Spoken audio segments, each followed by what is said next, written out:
Our next speaker is Mary McGraw, and she will be talking about the village in Howard. What are we doing for folks who are aging in place and decide to stay in Howard? Their kids have moved away. What kind of support system can be put in place that will allow them to gracefully keep living in their own homes? Mary, you're on it. Yes. Can you hear me? Yes. Is this better? Yep. Okay. I'm Mary McGraw, and I'm working with a lot of other people, 13 people on the steering committee and about 25 to 30 people on subcommittees, and we're attempting to put together a village in Howard County.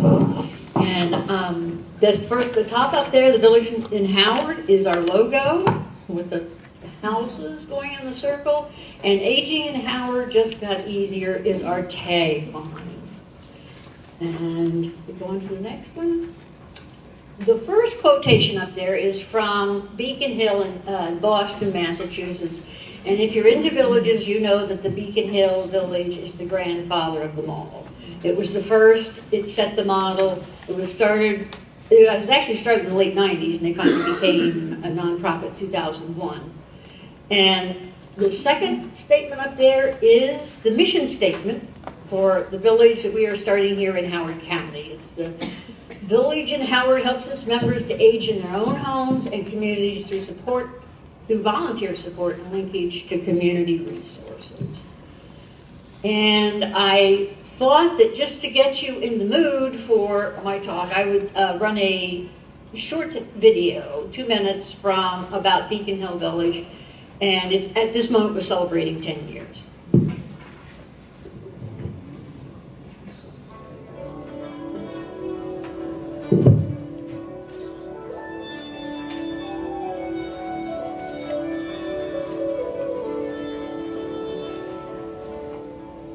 Since 2001, Beacon Hill Village has provided a unique combination of services, enriching its members' lives and helping them to stay in the neighborhoods they love, and establishing a model for many other communities across the nation and abroad.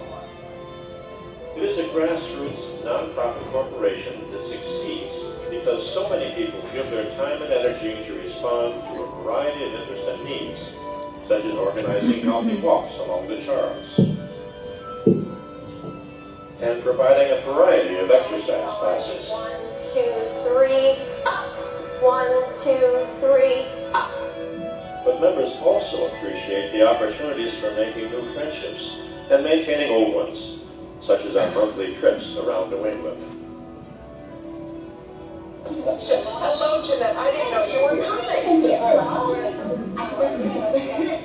You get to meet lots of interesting people and do interesting things. Such as a weekly breakfast group that lets its members share their passion for the latest news and politics.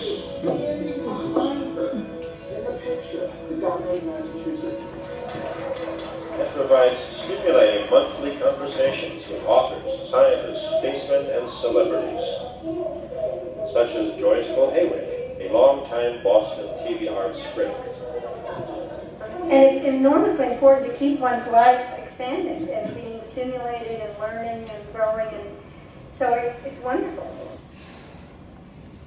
And I think that short video shows you where the village in Howard is trying to go. We are right now getting started. We have been working on starting this village since about July of 2012.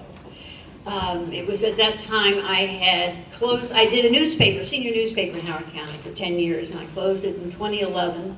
And after that, I had heard about villages when I was doing my newspaper, and I thought they were just the greatest thing that had ever come along. I wanted to be in a village, and so I guess if I wanted to be in a village, I'd have to get one started.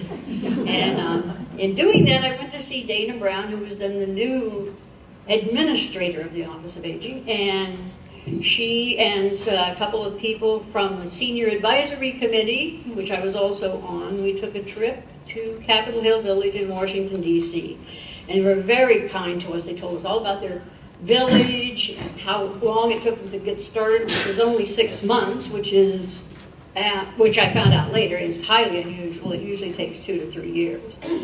And as we were leaving, one of the gentlemen, who was one of the founders, came to me and said, well, he would be glad to come to Columbia and give a talk. And I was like, that's great, because that's what I needed. And so with the help of the SAC committee, we put out posters in the libraries, village centers, senior centers, everywhere. And I remember the morning the gentleman was coming to give the talk, and I thought to myself, if 10 people show up, I'll be lucky. And much to my surprise and my happiness, of over 50 people came to hear the talk. And the next month we had a meeting at my house where 15 people showed up to talk about forming a committee and getting the village underway, and that is, those 15 people led to a steering committee and 6 subcommittees, which we now have started. And we have filed our incorporation status. We were incorporated, not yet with the state because we filed with the state, but they haven't given us their okay yet. But you have to become incorporated in order to become a nonprofit. So we're right now working on a nonprofit status by hammering out the bylaws, which we worked on for 2 hours. One day 2 weeks ago, and we're going to do in another week, work for another at least 2 hours on it. We have general meetings. We invite the public, which we try to have them every quarter, every 3 months. And on October the 8th, we are having a potluck social to inform the people in the senior community in Howard County about the village. And if you're interested in that, please see me afterwards. And we also do a monthly newsletter to all those people who, through these various meetings that we have signed up. And every month they get a monthly newsletter updating them on how long we're along in the process. So I was going to give you an idea here of the committees and the subcommittees.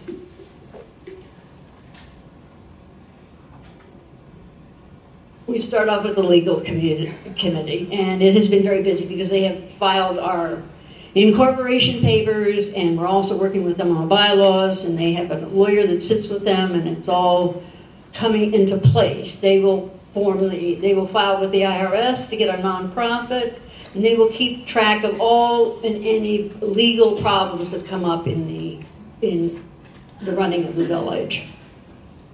Next. We have services and membership committee, which is only little 3 lines up there, but actually has a very important job to do, and that is to define the services that we're going to be able to offer, and most especially the ones we're going to be able to offer from the beginning, because when we just open the doors, we're not going to be able to have all the services that we will eventually have. And they're also working to figure out what kind of fee. It's a membership fee organization, so what would the fee be that we would charge? Volunteer committee meets regularly, and they're working on procedures for getting volunteers. They've been talking to Neighbor Ride and Meals on Wheels about where they get their volunteers, how do they vet them, how do they train them, how do they keep track of them. There's a lot to do. Marketing and communications takes care of marketing and communications within the organization. They responsible for the newsletter, goes out every once a month, and they also get out into the community. The budget committee is working on getting us a budget that we can meet and that we can pull both ends of income together and outflow together. Fundraising is just working preliminarily because the organizations that would fund a 501c3, we cannot approach them yet because we're not a 501c3 yet. And that's where we are right now. We're working steadily and meeting. The steering committee meets twice a month to try to pull all these pieces together. And it reminds me of one of my bosses at the Sun Papers told me, just have to throw all the balls in the air and just keep them balanced, just keep them up there. And it's a matter of keeping everybody in the same place and going in the same direction. I think my time is up. I did have one last thing I wanted to say, and that is one of the most heartening things about this whole process to me was the fact the number of people that have given their time, their energy, their expertise to getting this thing off the ground. It's phenomenal. Thank you very much. Thank you, Mary. We're going to be holding questions until the end. I'm sure you all have some questions, both of Beth and Mary.